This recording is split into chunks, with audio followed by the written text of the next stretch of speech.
शायद भगवान श्री कृष्ण ने इसलिए पूरा एक चैप्टर मन को दिया, 6वां अध्याय, जैसे कि हमने ध्यान योग कहा, आत्म संयम योग कहा।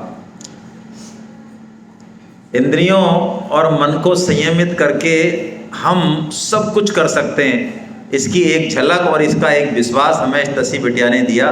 इसका बहुत बहुत धन्यवाद। और इसके जो आचार्य हैं, शिक्षक हैं, गुरु हैं हमारे चिंतामणि कौशिक साहब, और इन्होंने जब मुझे बताया कि यहाँ बैठे बैठे ये तसी या इनका कोई भी शिष्य बॉम्बे में जो इसकी दादी है या चाची है या कोई रिलेटिव है उससे बात करे या ना करे, यदि ये मन से वहाँ पहुँच के और ये बता सकती है कि अभी वो कहाँ बैठी हैं और किस कलर की साड़ी में बैठी हैं।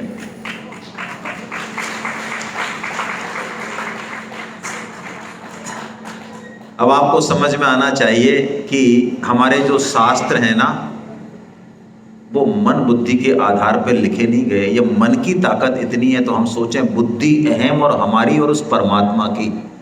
हमारे शास्त्रों में, वेदों में, गीता में जो कुछ है, लोग कहते हैं वेद व्यास जी ने वही लिखा, इसकी क्या गारंटी है जो श्री कृष्ण ने बोला। उन्होंने वो लिखा जो भगवान श्री कृष्ण ने कहा, एज इट इज, खुद का कुछ मिलाया नहीं। आपको कोई भी ऐसी किताब मिली जिसका लेखक अपना नाम तक ना दे उसमें? गीता में क्या लिखा उन्होंने? श्री भगवान उवाच,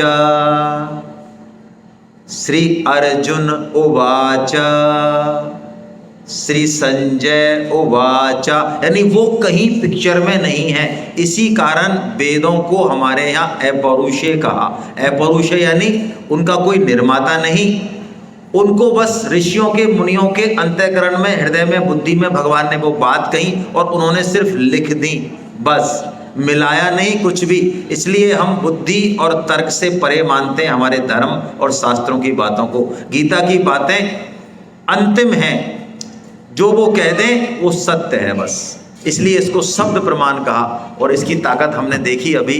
बहुत बढ़िया, बहुत ही प्यारी बात। और हम इस चीज़ को डेवलप कर सकते हैं, कोई बहुत बड़ी बात नहीं है ये, है ना। जैसा कि इन्होंने कहा, हमारे लिए बड़ी बात है क्योंकि हमने ऐसा देखा नहीं।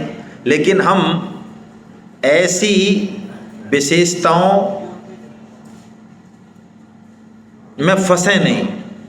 मैं आपको फिर निवेदन कर रहा हूँ, 12 साल में कुंभ मेला होता है, वहाँ पे कुछ इस तरह की चीज़ें खूब मिलती हैं। हम प्राय किसी बाबा जी उनके पास जाके और इस तरह की विशेषताओं में फंस जाते हैं ना। आप ये सोचें, जिन्होंने इसको ये ताकत दी, जिस मन ने, जिस बुद्धि ने ये किया, उसके भी प्रेरक कौन है? हमारी दृष्टि सीधी वहाँ जानी चाहिए, है ना। तब तो इसका सदुपयोग है, नहीं तो हम प्राय कई बार ठगाई हो जाती है हमारी। फिर भी तसी बिटिया को और कौशिक साहब को हमें ये विश्वास दिलाने के लिए कि हम बड़े विलक्षण हैं और भगवान बड़े विलक्षण हैं, इसके लिए बहुत बहुत साधुवाद, धन्यवाद। हरे कृष्णा। आइए अब हम भक्ति योग की तरफ चलते हैं। ये भक्ति षटक जो कि 7 से 12 अध्याय का है, उसका लास्ट अध्याय है और उसका उत्तान है। उत्तान मतलब इसमें भगवान बहुत विलक्षण बातें कहने वाले हैं। ये शुरू होता है अर्जुन के एक प्रश्न से। अब देखिए, अर्जुन विभूति योग देख चुके हैं, विश्वरूप दर्शन कर चुके हैं। अब उनका एक प्रश्न है, क्यों? क्योंकि भगवान ने ये 11.54 जो कहा ना कि ये पंच साधन पंचक, यानी ऐसा भक्त मुझे ही प्राप्त होता है, ऐसा कहा ना लास्ट श्लोक में। तो अब अर्जुन पूछते हैं कि प्रभु मुझे आप ये बताइए कि जो आपके निर्गुण निराकार की उपासना करते हैं और जो आपके सगुण साकार की उपासना करते हैं, उसमें से श्रेष्ठ, सर्वश्रेष्ठ भक्त कौन है? ये अर्जुन का प्रश्न है, सिंपल।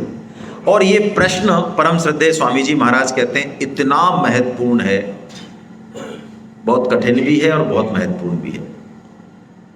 महत्वपूर्ण क्यों? भगवान इस प्रश्न के उत्तर में लगातार 73 श्लोक बोलेंगे। किसी भी प्रश्न के उत्तर में भगवान ने इतना लंबा नहीं बोला। भगवान पूरा 12वां अध्याय बोलेंगे, भगवान पूरा 13वां अध्याय बोलेंगे और भगवान 14वें अध्याय के 20 श्लोक बोलेंगे। इतना लंबा उत्तर है। हालांकि उत्तर अगले श्लोक में दे देंगे, ऐसा नहीं है, लेकिन बोलेंगे इतना लंबा समझाने के लिए। इसका मतलब ये क्वेश्चन बहुत इंपॉर्टेंट है। कठिन क्यों? कठिन इसलिए कि ये प्रश्न ऐसा ही है भगवान के लिए जैसा किसी माँ के दो बेटे हैं, एक छोटा, एक शिशु है और एक थोड़ा बड़ा है, तो कोई माँ से पूछ बैठे कि तुम्हें तुम्हारे दोनों बेटों में से कौन सा ज़्यादा प्रिय है,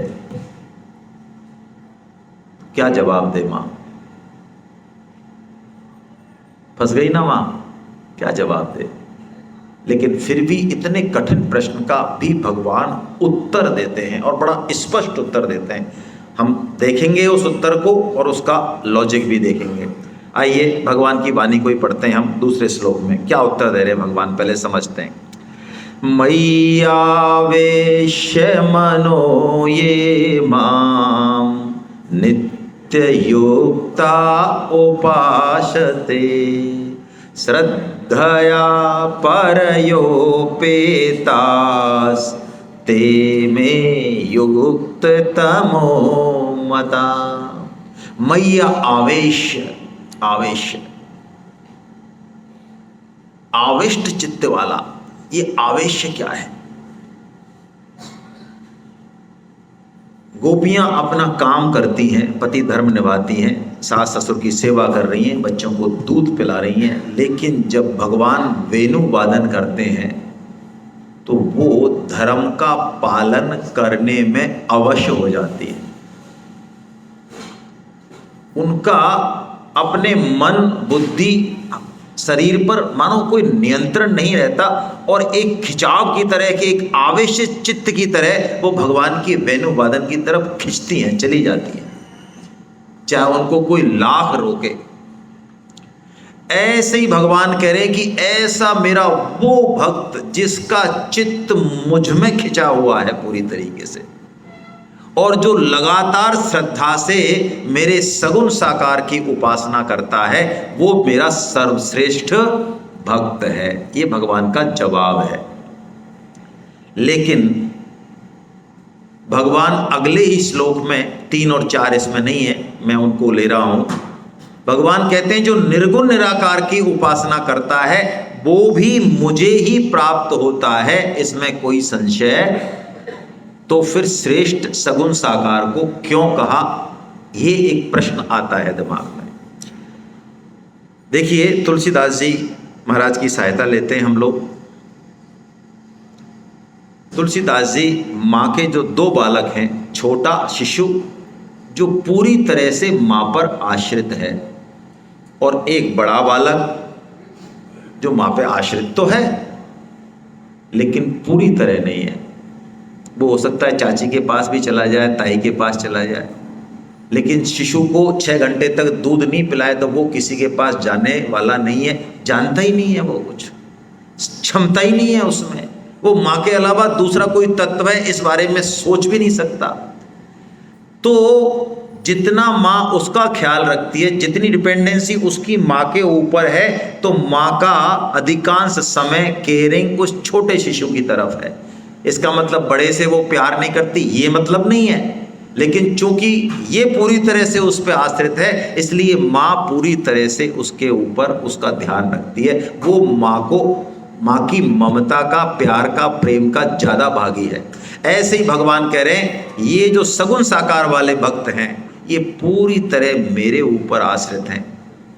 ये ज्ञानी भक्त मेरे बड़े बालक हैं, लेकिन जो भक्त हैं वो मेरे शिशु हैं, मेरे पे ही आश्रित हैं, इसलिए मेरे मत में वो मेरे सर्वश्रेष्ठ भक्त हैं।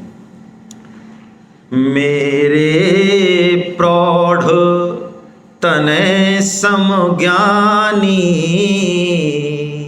बालक सुत सम दास अमानी करहूं सदा तिनके रखबारी जिमि बालक राखे हूं महतारी।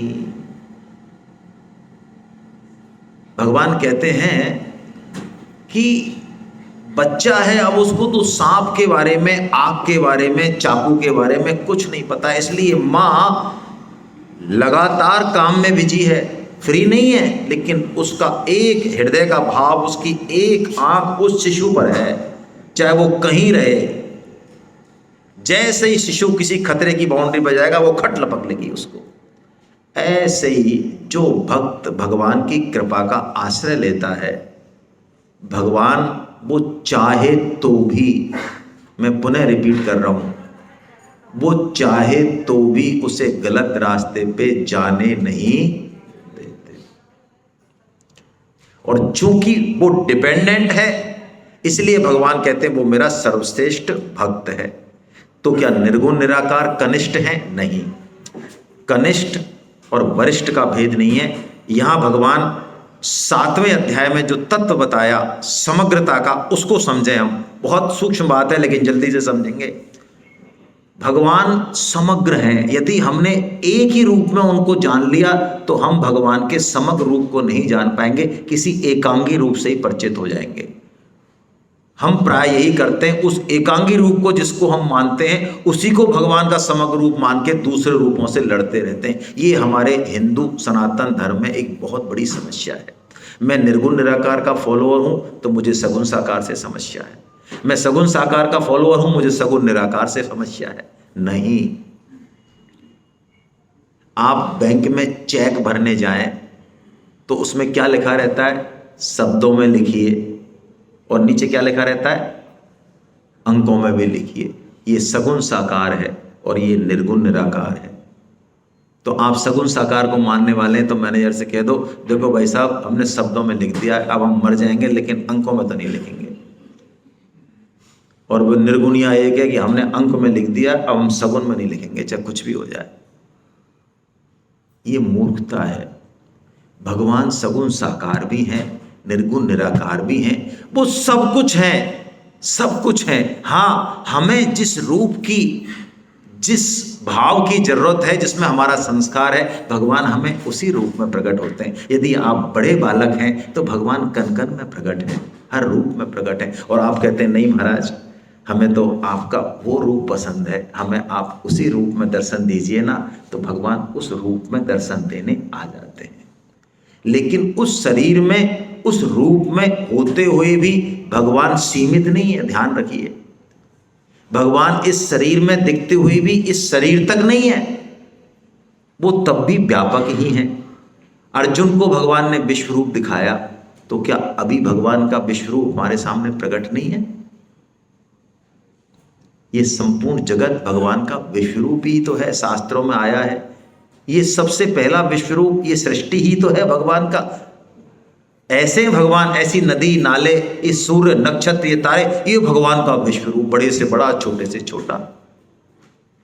लेकिन भगवान ने निर्गुण निराकार की साधना को हमारे लिए रिकमेंड नहीं किया।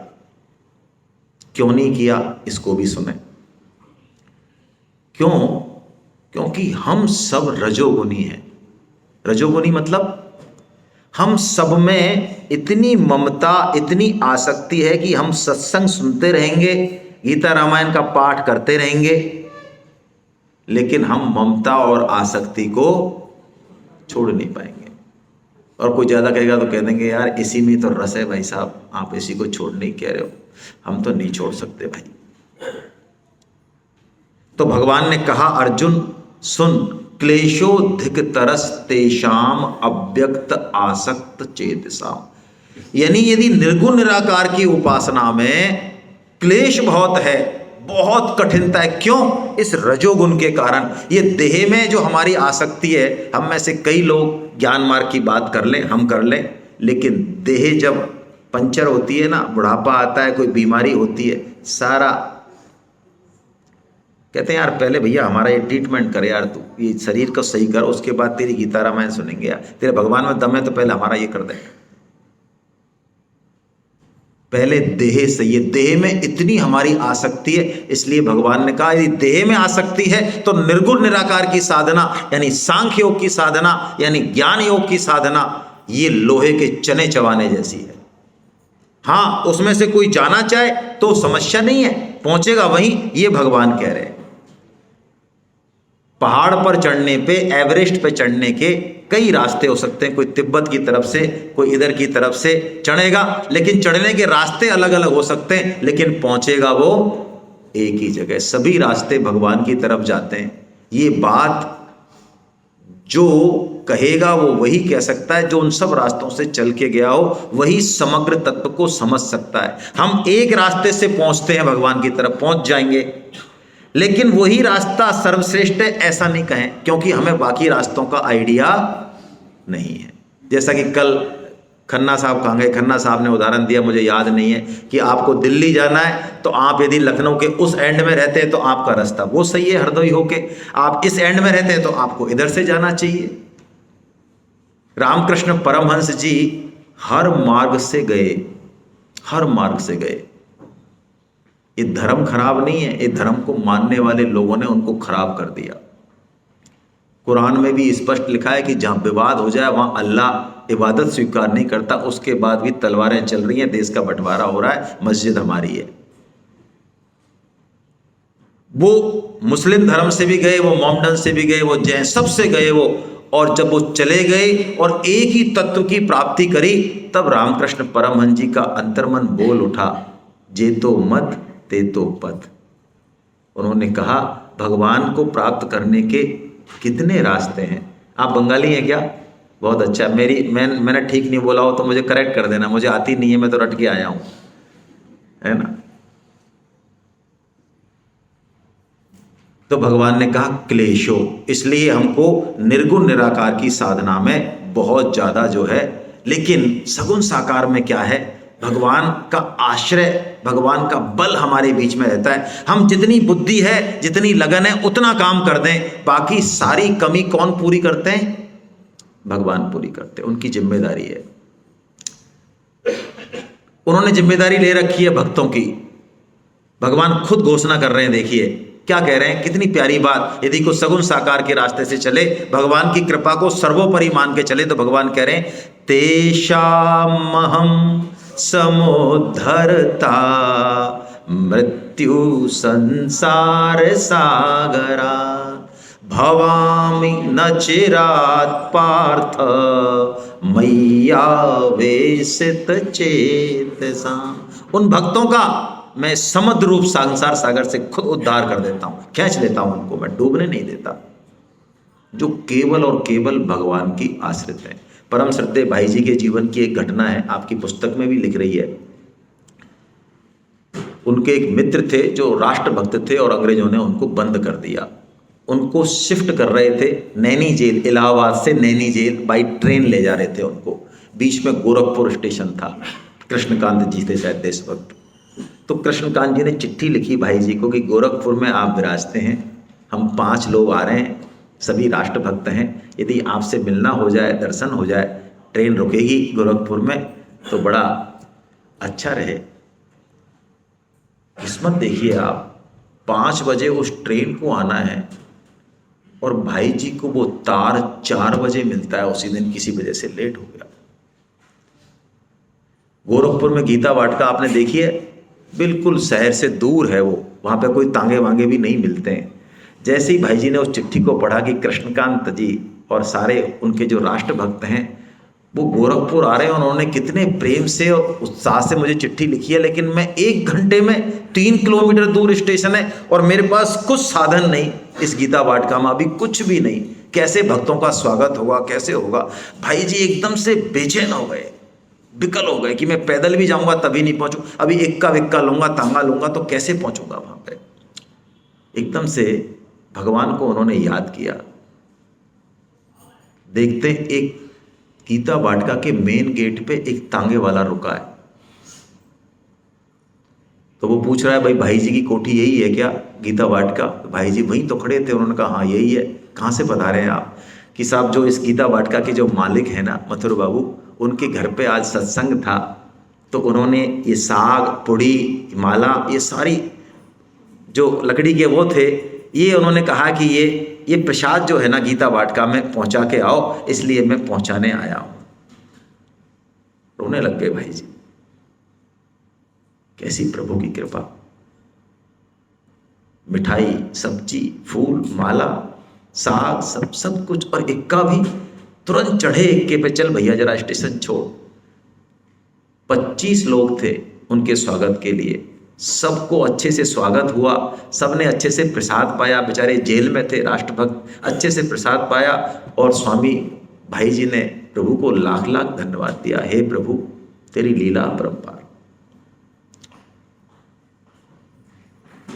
ऐसे ऐसे भगवान जो है कह रहे हैं तेसा हम समुद्धरता। अरे अर्जुन तू चिंता क्यों करता है? ऐसे शिशु भक्त जो हैं, जो केवल मेरी कृपा का आश्रय लेते हैं, मैं उनको उठा लेता हूं, संसार सागर से तार लेता हूं। तो भगवान हम आपकी ये सगुण साकार की भक्ति कैसे करें, कैसे करें? तो भगवान ने कहा मैं तेरे को 4 तरीके बताता हूं, देख इनसे तू मेरी भक्ति कर सकता है। कौन कौन से? पहला तरीका क्या कह रहे हैं भगवान? तू ऐसा कर, मन बुद्धि को मुझ में लगा दे। मन से और बुद्धि को भगवान में लगाने का क्या मतलब है? स्वामी जी ने इसको बहुत तात्विक तरीके से समझाया है। मन से भगवान की लीलाओं का, भगवान की कथाओं का, भगवान की वाणी का ही चिंतन करें। जब भी कोई मिले, बजाय इधर उधर की बात करने के भगवान की ही चर्चा करें। ये मन को भगवान में लगाना, लग जाएगा धीरे धीरे, आज नहीं तो कल। बुद्धि से निश्चय कर लें अभी कि इसी जीवन में भगवत प्राप्ति करनी है। सारे काम करने, देश समाज राष्ट्र परिवार के, लेकिन असली काम भगवत प्राप्ति है। परम श्रद्धेय स्वामी जी महाराज कहते हैं एक बहुत प्यारी बात, आप में से कोई भी जवाब दे चाहे उसका, ऐसा कौन सा काम है घर परिवार का, देश समाज का, जो आप चले जाएं और वो पूरा नहीं होगा? मकान नहीं बनेगा आप चले जाएंगे तो, घर नहीं चलेगा, गाड़ी नहीं आएगी, भूखे नंगों को रोटी सब्जी नहीं मिलेगी, अस्पताल खाली हो जाएंगे, रोगियों को कुछ नहीं मिलेगा, फल फ्रूट। कौन सा काम है जो आपके बिना नहीं होगा?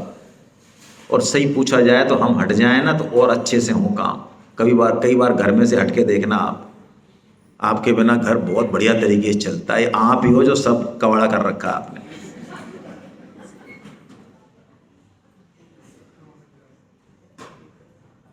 आप हट जाओ तो समस्या हट जाए अपने आप।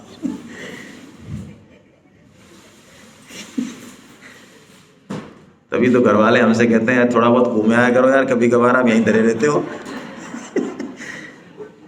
हमसे बड़े प्रसन्न रहते हैं हमारे घर वाले भाई।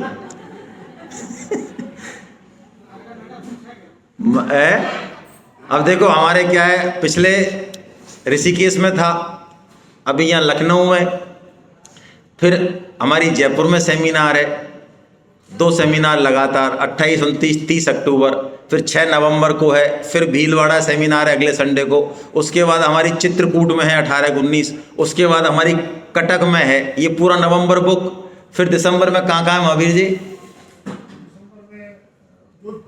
जोधपुर है दिसंबर में, और भी जगह हैं आपको ध्यान नहीं आ रहा है। यानी कि हमारी हर महीने सेमिनार रहती हैं। आप सब इस ग्रुप में है ना जुड़ जाएं। कौन से वाले हैं? लखनऊ वाले में। जो नहीं जुड़े हैं वो भी जुड़ जाएं, मैं आप सबको एक ग्रुप में जोड़ दूंगा जिसमें आपको इस तरह के प्रोग्राम्स की सूचना मिलती रहेंगी। क्यों? कहीं सेमिनार हो, जरूरी नहीं आप हर सेमिनार अटेंड करें, संभव भी नहीं है और आवश्यक भी नहीं है। लेकिन उस शहर में यदि कोई आपका है तो उसको थोड़ा फ़ोन ही तो खटखटाना है, जा भाई जरा 1200 रुपये में 4 टाइम चाय पी गया, बढ़िया लंच ले गया, गपशप ठोक गया, और क्या है। और तेरे को लगे कि 1200 में 1100 का माल खाया तो 100 रुपये मेरे से ले लेना। और कभी बिना सेमिनार की भी एंट्री करके देखना, विजय पैराडाइज में ये एक ही दिन में 1800 रुपये धरा लेते हैं।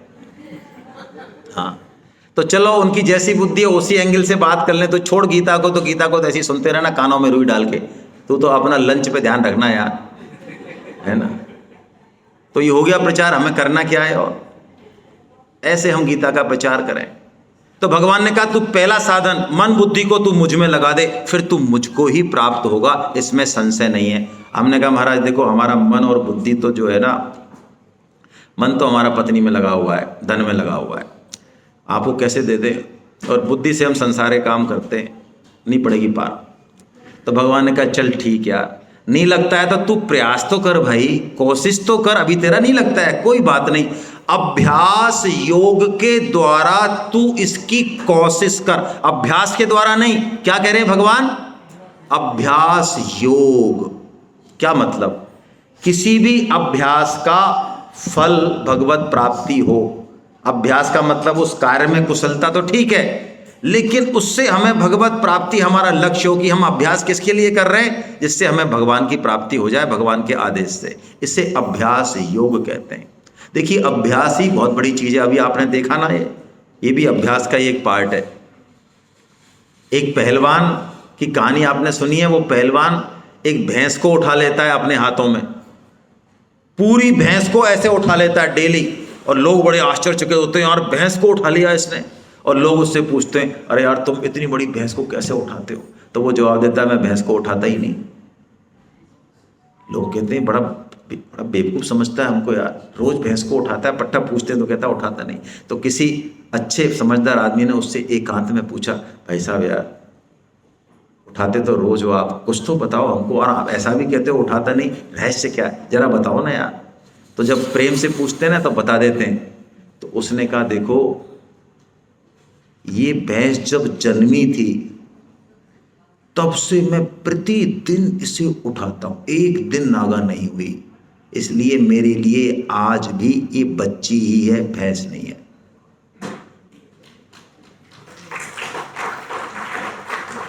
जो भगवान की बात का व्रत ले ले, मैं मजाक नहीं कर रहा हूं आपसे, आप एक व्रत ले ले कि मुझे 2 आदमियों से डेली बात करनी है, मान मिले अपमान मिले, सफलता मिले असफलता मिले, ट्रेन में जाऊं बस में जाऊं, मुझे गीता की बात चलानी है, रिजल्ट कुछ भी हो, ऐसा व्रत ले ले आप।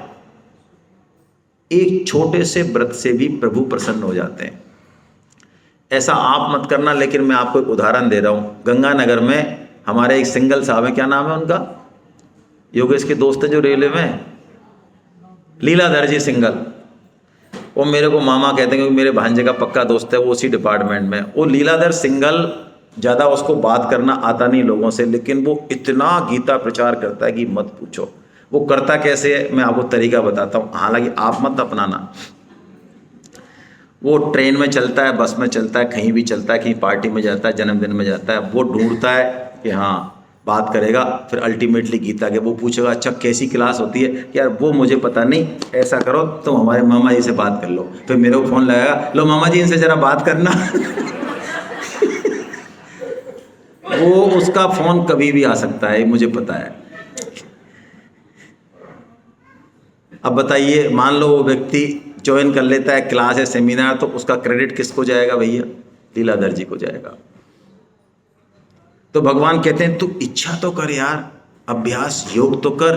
कि महाराज देखो हम तो अभ्यास भी और इच्छा भी हमारे उनकी करेंगे, धन संपत्ति घर की। तो भगवान कहते हैं चल छोड़, अभ्यास भी नहीं कर सकता है तो तीसरा साधन सुन, अभ्यास है अभी असमर्थो असि। तो ऐसा कर, तू कुछ तो करता होगा कि हाँ वो तो हम करते हैं, तो वो तू मेरे लिए करना यार। ऐसा मान ले मैं भोजन करता हूँ, बिजनेस करता हूँ, नौकरी करता हूँ, सब कुछ भगवान के लिए करता हूँ, ये तीसरा साधन सुन। अब हमारे जैसा कौन मिलेगा, और महावटी तो भगवान ही है जो ठोक ठाक के हमको इधर ले आए। इस तीसरे साधन पे भी हमारी मुंडी हिल रही है कि नहीं महाराज देखो हम तो जो करेंगे, खाना खाएंगे तो अपने लिए, बिजनेस करेंगे तो धन के लिए, हम ये तीसरी बात भी मानने को तैयार।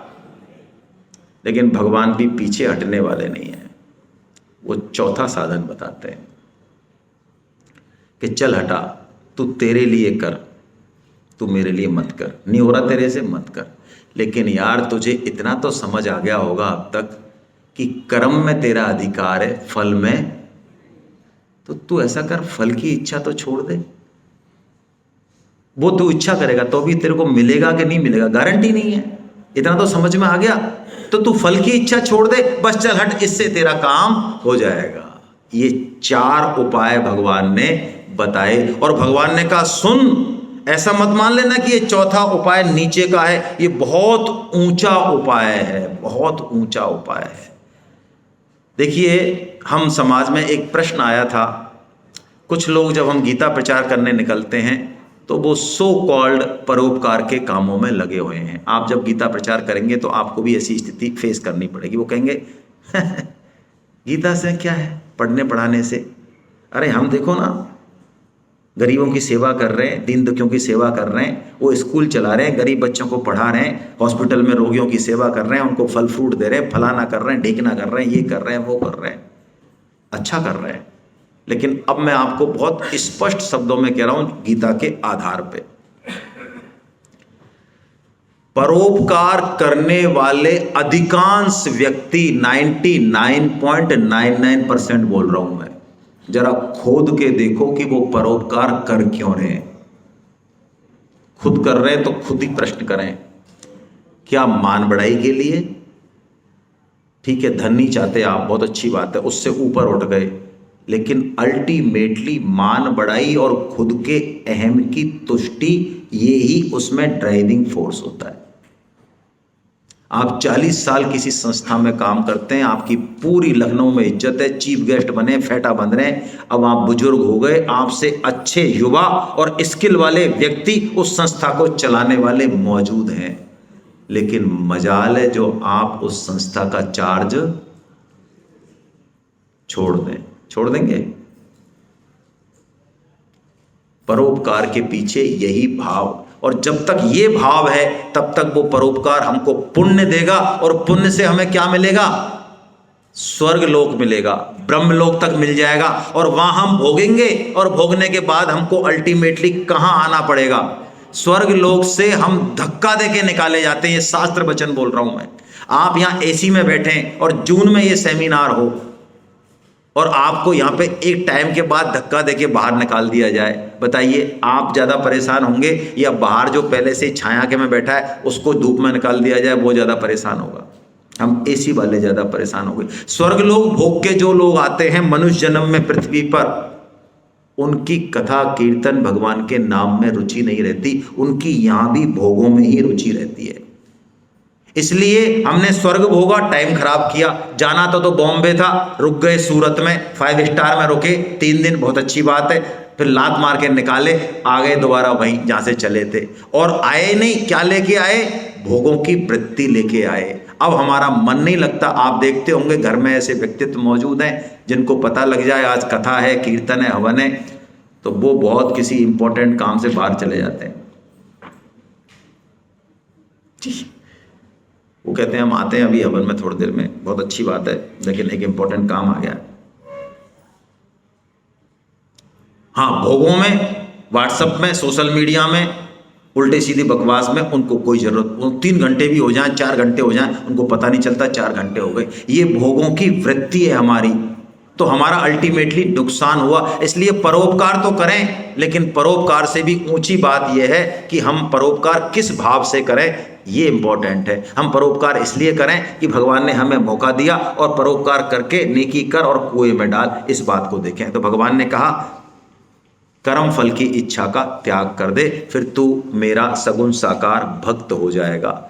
और भक्त होने के लक्षण बताए भगवान ने। यदि अर्जुन को 39 लक्षण बताए, भक्त यदि कोई है, हम अपने आप को भक्त मान रहे हैं तो चेक कर लें, जरा मिलान कर लें, इन 39 में से क्या एक भी लक्षण हम में घटा है? और 39 छोड़ो, पहला ही लक्षण कर लेते हैं बात। चलिए एक श्लोक बोल लेते हैं बस।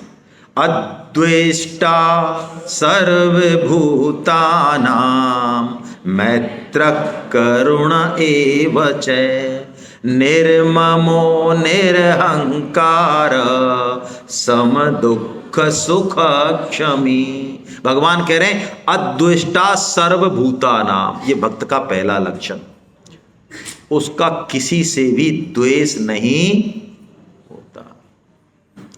हम घर में 10-20 लोगों को जानते हैं, सर्किल में 100-200 लोगों को जानते हैं, कुल मिला के 1000 आदमियों का सर्किल होगा हमारा। हम 1000 आदमियों में भी द्वेष से रहित नहीं हो सकते। लेकिन भक्त द्वेष से रहित तो होता ही है, उसके अंदर मैत्री और करुणा होती है, और ये मैत्री और करुणा ये बहुत ऊंची चीज है। ये हेतु पे नहीं होती, आप ध्यान रखें। हम कहते हैं यार हम इस आदमी को प्रेम तो कर लें, लेकिन ये आदमी है ही टेढ़ा यार, क्या करें? पत्नी से प्रेम करना चाहिए, लेकिन ये हमें जो पत्नी मिली है ये कैसे करें महाराज, बताओ आप। कोई और होते तो कर लेते। तो जो और आपको बढ़िया लग रहे हैं उनसे पूछ लो उनके क्या हाल हैं।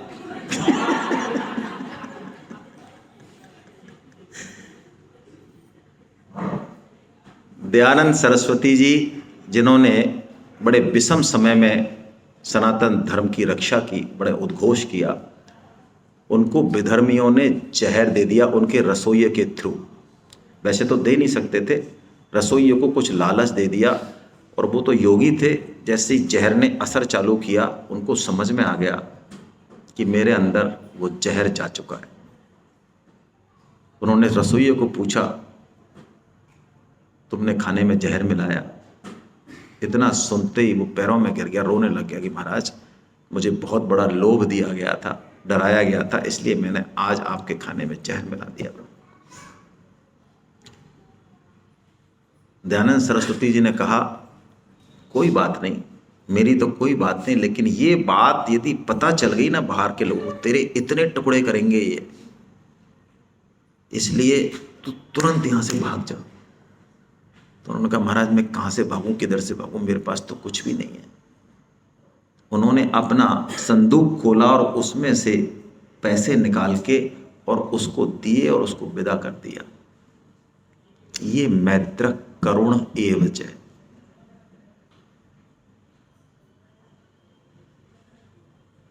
हम कर सकते हैं ऐसा? ये भक्त के लक्षण है। संतुष्टम सततम योगी। जो कुछ मिल जाए आपको, घर में भी ऐसे व्यक्तित्व मिलेंगे, कुछ नहीं है, कुछ नहीं है, साड़ी 2 ही है, 3 है, 4 है, खाने को भी ज्यादा नहीं है, लेकिन प्रसन्न है एकदम। उसके बाद भी ऐसी ताकत है अंदर भगवान की कृपा से कि देने का ही भाव है। कहीं कुछ मौका मिले, अरे उसको एक ये सिला दो भाई, है ना, इसके लिए जरूरी है, मेरा काम बाद में हो जाएगा। संतुष्टम। हमें बेस्ट से बेस्ट सुविधाएं आज हैं, लेकिन हम हैं भुक्कड़ की भुक्कड़ी। बिल्कुल इंटरनेशनल भिखारी हैं हम, कहीं भी चले जाए, चाहे थोड़ी सी सुविधा में हमारी कमी हो जाए ना, एक रूम लेट मिले, खाने में कुछ हो जाए, तुरंत रिएक्शन है हमारा, घर हो चाहे बाहर हो, हैं ही ऐसे हम। तो भगवान कह रहे हैं संतुष्टम सततम योगी, ऐसा, क्योंकि उसकी मन बुद्धि आत्मा मेरे में लगी हुई है, इसलिए मेरा भक्त वो मुझे प्रिय है, प्रिय है। भगवान देखिए यहाँ पे 5 श्लोक, 5 प्रकरण बोलेंगे, 7 श्लोक बोलते हैं, सब में कहते हैं उन सिद्ध भक्तों की बात कर रहे हैं जो भगवान को प्राप्त कर चुके हैं। अब आप भगवान की कृपा और करुणा का सिस्टम देखिए, कितने करुणावान है भगवान। सिद्ध भक्तों को भगवान 12.13 से और 19 तक जितने श्लोक आए उनमें कहते हैं, आप किताब में देखना, ये मुझे प्रिय हैं, ये मुझे प्रिय हैं। क्यों प्रिय हैं? और इतने बड़े बड़े गुण हैं इनमें। लेकिन अब बात कर रहे हैं भगवान किसकी? अंतिम श्लोक में अब हमारी बात कर रहे हैं, उस साधक की बात कर रहे हैं, उस शिशु की बात कर रहे हैं जो अभी ठीक से खड़ा नहीं होना जानता, हाँ चलने की कोशिश कर रहा है, कुछ आड़ा तिरछा सुन सुना के भगवान की तरफ। तो भगवान क्या कह रहे हैं? आहा, वो मुझे अत्यंत प्रिय है। क्या बात है, साधक को अत्यंत प्रिय का। देखिए आप नीचे नीचे हिंदी अर्थ देखिए, अत्यंत प्रिय। और जो सिद्ध हो गए, जो प्राप्त कर चुके, जिनमें इतने दैवी गुण हैं, उनको कहते हैं प्रिय हैं, प्रिय हैं, प्रिय हैं। मैंने कल जो पहली बार सेमिनार में आए उनको विशेष नमस्कार किया, विशेष नमन किया, दूसरी तीसरी वालों को नहीं किया। क्यों? भगवान भी यही कर रहे हैं। भगवान कह रहे हैं वो जैसे भी हैं, साधक हैं, उनको अभी मेरा अनुभव नहीं, मैंने उनको कोई दर्शन नहीं दिए, लेकिन फिर भी वो मेरी बात सुन के कैसे भी मेरी तरफ चलने का प्रयास तो कर रहे हैं। बस यही भाव भगवान को खरीद लेता है। लेकिन भगवान ने इसमें 2 शर्त लगाई, बड़े प्यारी शर्त है। इन शर्तों को देखें। भगवान के साधक स्टेज में भी हम अत्यंत प्रिय हो जाएं, हम में वो दैवी गुण आए नहीं आए, कोशिश तो करेंगे, नहीं आए तो नहीं आए, क्या करें, लेकिन हम अत्यंत प्रिय हो सकते हैं। कैसे? भगवान के वचन सुने। ये तु धर्म्यामृतमिदं यथोक्तं पर्युपासते श्रद्धाना मत परमा भक्तास्तेतीव मे प्रिया। ये तु धर्म्यामृतमिदं, ये जो मैंने अभी अमृत कहा तेरे से अर्जुन, 7वें अध्याय से लेके जो ये अमृत बरसाया मैंने भक्ति रूप का, इसको यथोक्तम जैसा मैंने कहा वैसा पालन करे कोई। जैसा मैंने कहा, अपना दिमाग नहीं लगाए। हम क्या करते हैं, हम सत्संग में, आप सुनना, इस बात को थोड़ा ग्रहण करना, मैं 2 मिनट में अपनी बात खत्म कर रहा हूं। गीता और भागवतम ये 2 ग्रंथ ऐसे हैं जिनके आगे श्रीमद लिखा हुआ है, किसी और के आगे नहीं है। क्या मतलब? इन ग्रंथों का हम जैसे सहारा लें, जैसे ये स्वतः कृपा करते हैं। परम श्रद्धेय स्वामी जी महाराज यदि घर में विराज रहे हैं, हम सबके घर में होने चाहिए ये। आप गीता प्रेस से ऑनलाइन मंगवा लें। मैंने जब ये किताब छपवाई, भगवत गीता जीवन संगीत, हालांकि कहना नहीं चाहिए लेकिन मैं, सच्ची बात है तो कहने में भी क्या है, तब मुझे पता चला कि ये किताबों का कागज़ कितना महंगा है। ये किताब 250 रुपये की घर में पड़ी है ये, और वो भी सस्ती है। इसकी कोटेशन 300 सवा 300 भी आई, और हम 250 रुपये में ही देते हैं इसको। और आपको आश्चर्य होगा, इसमें सबसे बढ़िया हमने जो अवेलेबल था वो कागज़ लगाया। लेकिन मुझे जब पता चला, जब ये किताब छपी भगवत गीता जीवन संगीत, कि गीता प्रेस की किताबों में जो कागज़ है वो आप चौगुने पैसे देके भी नहीं खरीद सकते।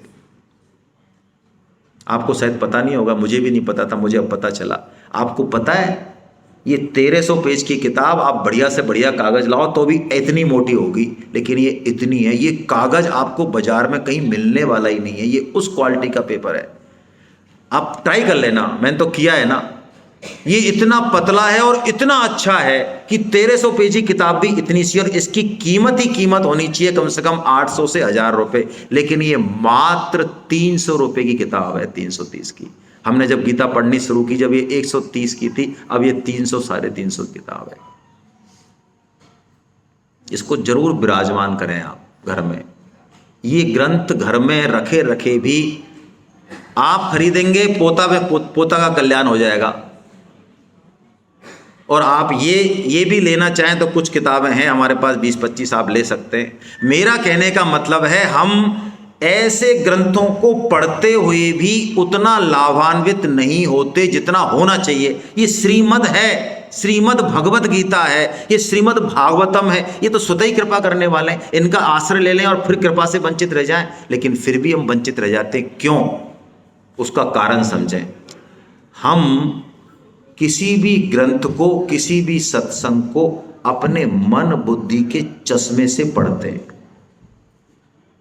जैसे हमारी बुद्धि के अनुसार कोई बात आई, क्या बात कही भाई साहब आपने, अरे यार बहुत जोरदार बात है गीता में तो। अच्छा, आपकी बुद्धि को, आपकी मान्यता को गीता ने खत्म कर दिया, एकदम बिल्कुल उल्टी बात कह दी। यार ये गड़बड़ है गीता का मामला यार। भगवान श्री कृष्ण चूक गए यार। यहां भगवान को ये नहीं कहना चाहिए था। हमसे प्रश्न करते हैं कई लोग कि यार भगवान श्री कृष्ण को युद्ध कराने की जरूरत क्या थी? हम होते तो शायद युद्ध नहीं होता, जैसे कि अब हमारे परिवारों में नहीं होता है। यानी गीता में से भी, उस अमृत में से भी वही छांट के निकालना है जो कि मन बुद्धि मानती है। अरे छोड़ो उसको, जो मन बुद्धि मानती है उसको फेंको कचरे में। गीता में से वो बातें निकालो जो आपको चुभती हैं भयंकर। आपको लगता है ये बात तो बिल्कुल गलत है यार, ये तो सही नहीं है, भगवान श्री कृष्ण ने क्या कह दिया, उस बात को मानो। उस एक बात को मानते ही आपका प्रमोशन हो जाएगा। और भगवान ने उन्हीं को ही अत्यंत प्रिय कहा कि यथोक्तम, यथोक्तम मतलब जैसा मैंने कहा वैसे की वैसा पालन। जैसा मैंने कहा वैसा पालन। ऐसा पालन नहीं कि एक सेठ जी ने एक नौकर को रखा चौकीदारी पे, यार तू ऐसा करना, ध्यान रखना, ये घोड़ा लाया हूं मैं, अरबी घोड़ा, ये कोई रात को चोर नहीं ले जाए, है ना, निगरानी रखना। सुबह देखा तो घोड़ा गायब। उन्होंने कहा क्या रे, घोड़ा खा गया कि चोर ले गया? चोर ले गया तो तूने क्या किया? कि मैंने पूरी निगरानी की, मुझे बिल्कुल सोया नहीं हूं मैं, मुझे बिल्कुल पता है चोर कब आया, किधर से आया। और कैसे उसने घोड़े को खोला, कैसे बैठ के गया, मैं पूरी निगरानी करता हूं। मेरी निगरानी में ही घोड़ा गया है।